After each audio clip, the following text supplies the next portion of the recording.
Juan Seguin was a very important person in Mexican American history because he helped the Tejanos win the Mexican American War. And after the war, well, his father had history with helping Tejanos and Americans, in past issues.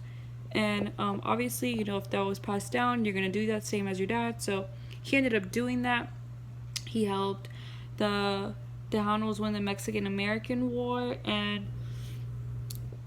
the Mexicans were not happy that the Anglo-Saxons were taking their land like that. So they rebelled, and they started killing many Anglo-Saxons, and they turned around and killed Juan Seguin because at the end of the day, he was still brown, colored and Mexican. So they didn't care.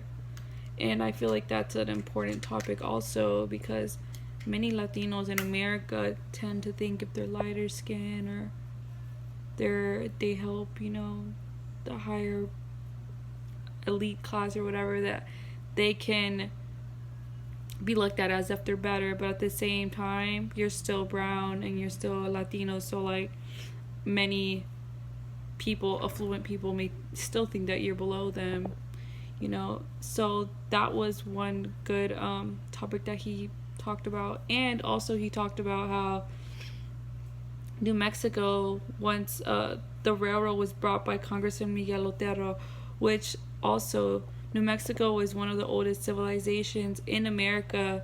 So there has to be so much history, because if that's the oldest civilization, that means that who knows, like, all the things that they were doing. To this day, there are many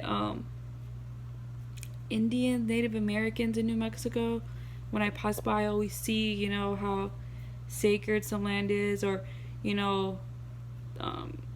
just all the cool artifacts that New Mexico has.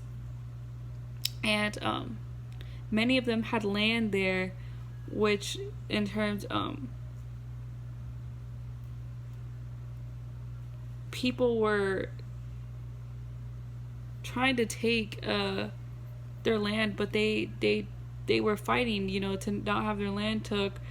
But unfortunately, they couldn't do anything about it because the elite would manipulate them into thinking that they didn't have the right paperwork, that they weren't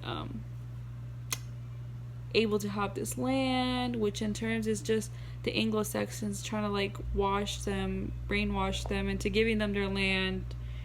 So I think that's very important too, that they didn't just give them the land, that they were actually fighting against it and doing things to not get their land took, because who would want to get their land took if they worked so hard, and many people that approved to becoming a citizen and they said that they would be promised land weren't even promised land. So it's just a lot of false hopes. Also, the Treaty of Guadalupe Hidalgo,